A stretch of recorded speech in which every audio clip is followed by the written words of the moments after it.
Guys, good afternoon. Welcome back sa aking YouTube channel. For today's video, check natin ang 2025 Honda City 1.5 SCVT Ignite Red Metallic.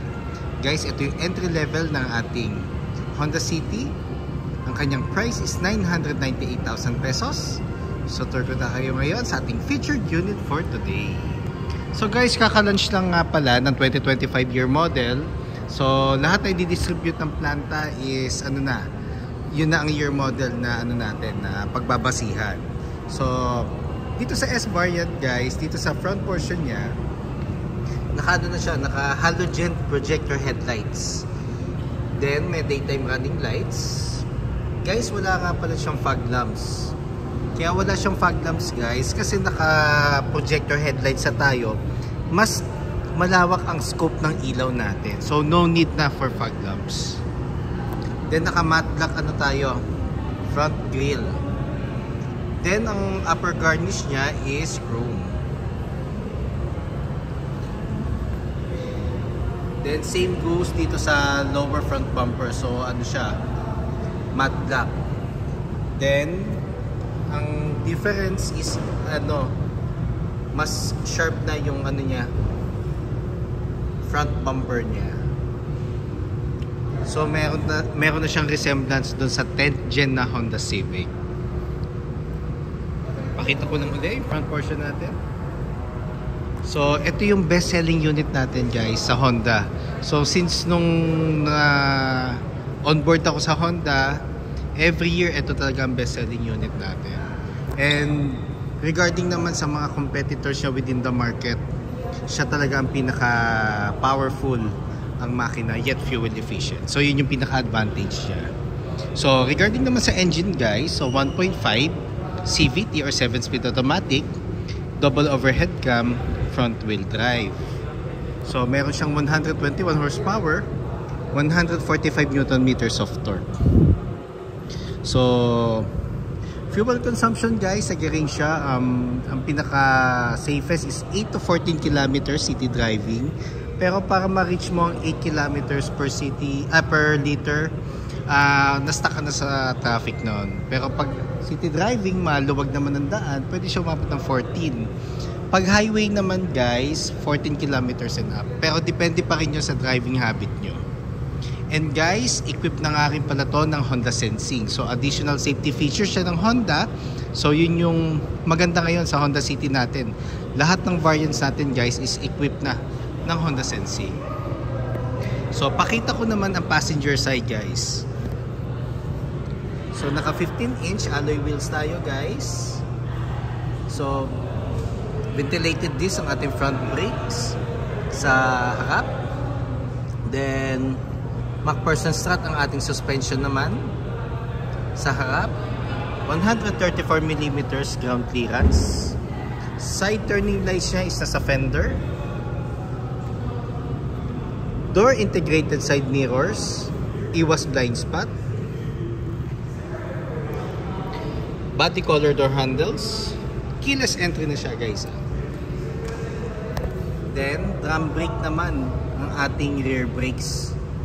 Then torsion beam naman ang ating suspension naman sa likod. Then naka shark fin antenna na tayo guys. Body color. Pakita ko naman yung rear portion. So ang combination kasi ng City ngayon guys, it's more on sporty yet executive look For me yun lang yung na-observe ko sa ating present model ng ating Honda City.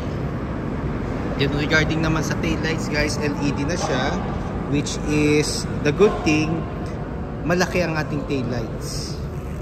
So mas visible tayo paggabi. Then ito naman ang kanyang back portion.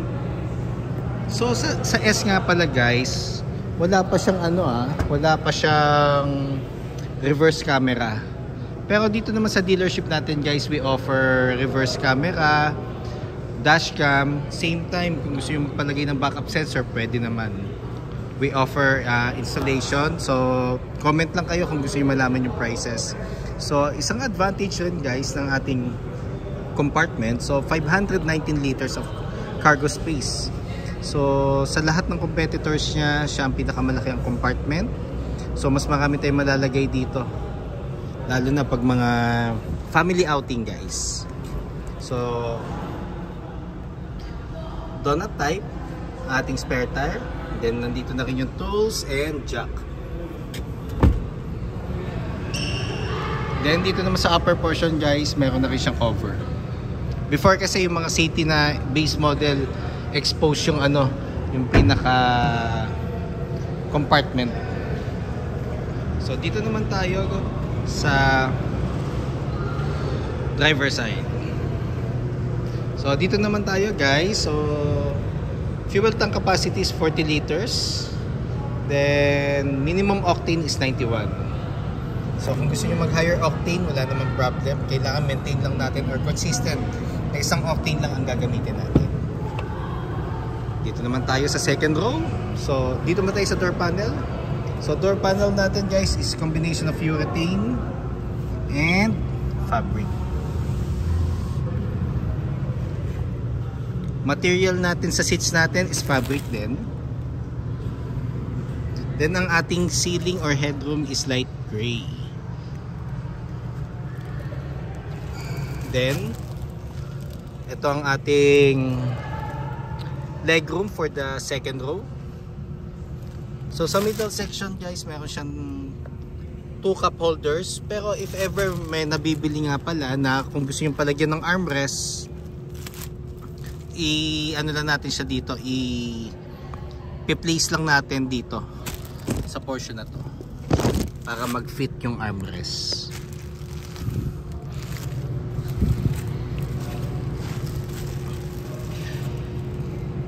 So kung makikita nyo guys, very spacious legroom. Then ang ating dome light is halogen. So make it a habit guys na pag in-off natin yung engine, it's either nasa gitna or nasa off yung switch. Kasi pag naiwan natin siya naka-on at nilock na natin sa sasakyan, madedrain yung ano, yung battery. So make it a habit na i-check natin palagi ang ilaw natin sa loob ng cabin. So dito naman tayo guys sa driver's seat. So quick review lang guys. So dito sa door panel for the driver's side, nandito yung ating buttons. So nandito yung adjustment ng mirrors. So kung gusto natin na siyang i-adjust, ito yung kanyang knob, central door lock, window lock, and window switches. PSI guide. Pero normal yung sinasabi ko sa client guys, 32 ang kanilang hangin sa harap, 30 sa likod. Pwede nyo siyang adjust kung saan kayo mas convenient or comfortable. Then adjustable headrest ang ating mga sandalan ng ulo sa harap. Then nandito yung pambukas ng compartment. Then dito naman is yung for the gas lid and for the hood. Sakay tayo dito guys. So equipped nga pala ito ng Honda Sensing. So ang digital panel natin is colored na. So basta naka Honda Sensing tayo guys, ang digital panel is colored. Then combination siya ng analog. Then ang gear indicator natin dito is nanditong portion. Ayan. So steering wheel hindi na medyo diretso. So mamaya diretso siya. So ano siya, urethane texture ang ating steering wheel. Then ang ating ano is audio control with hands-free telephone assist, and for the adaptive cruise control and Honda Sensing. Wiper and headlights. Then tilt ang ating adjustment ng ating steering wheel. So pag nakuha mo na yung position na gusto mo for the manubela or steering wheel, nandito yung ganyan lock. Then push start button. So apakan na natin yung brake guys pag gusto na nating start yung makina.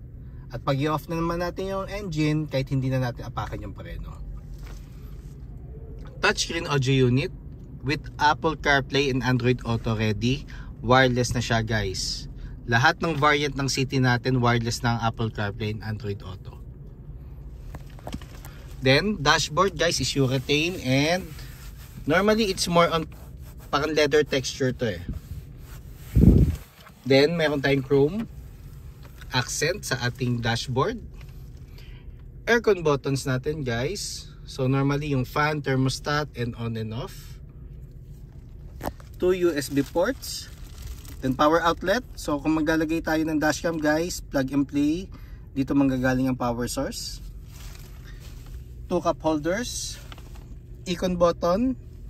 Itong portion na to, it's more on pag na-discharge ang battery mo, yung smart key natin is merong manual key. Dito natin siya isusuksok para ma-switch lang natin yung gear natin from park to neutral. At para maitabi lang natin sa sasakyan natin just in case na nakaharang tayo sa daan. Yun ang pinaka-purpose nun. Then park, reverse, neutral, drive, and sports mode. Sports mode, mas mabibigyan kanya ng intense RPM, so additional power or speed. Pero expect natin mas magko-consume siya ng gasoline compare sa drive mode. Pero drive mode guys, kahit mga long drive, kayang i-comply ng makina yung speed or power na gusto mo. Proven and tested na yan kasi nga Honda engine. Then, traditional handbrake. So kung mag-handbrake tayo guys, yung pinakamataas. Kasi pag inangat lang natin siya ng konti at medyo pa-incline tayo, may tendency mag-move yung ating sasakyan. Then, passenger seat.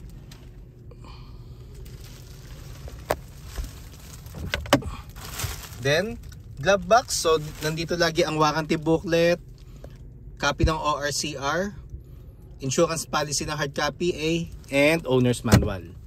So doon natin siya ilalagay palagi. Then ang service nga pala guys or PMS schedule ng ating Honda unit, isa yan sa mga advantage ng Honda. So every 6 months or 10,000 kilometers, whichever comes first, yun ang schedule natin for PMS. So mas less visit tayo, mas time consuming siya. So yun yung advantage rin talaga ni Honda. Then sa taas naman guys is yung visor.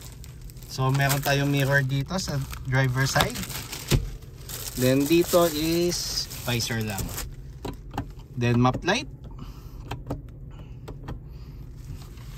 So guys, for today's video, yun lang. So if ever you have any concerns regarding cash discounts for cash payment term or bank PO, even low down payments, bank display for our bank partners, parts inquiries, service appointment, or even test drive, feel free to call or text 0906-386-8937 or visit me at 598 EDSA East Grace Park, Caloocan City. And look for me guys, syempre, Ross Oliver Cruz, ang inyong friendly sales manager here at Honda Cars Balintawak, providing a hassle-free transaction to all customers since 2016. Looking forward to meet you here guys, and kindly subscribe na nga rin pala sa aking YouTube channel para maging updated sa mga susunod na videos. And pa-follow na rin sa aking Facebook, Ross Oliver Cruz, or aking Facebook page, Honda Cars Balintawak Best Deals by Ross Oliver Cruz. Yun lang guys, thank you and God bless.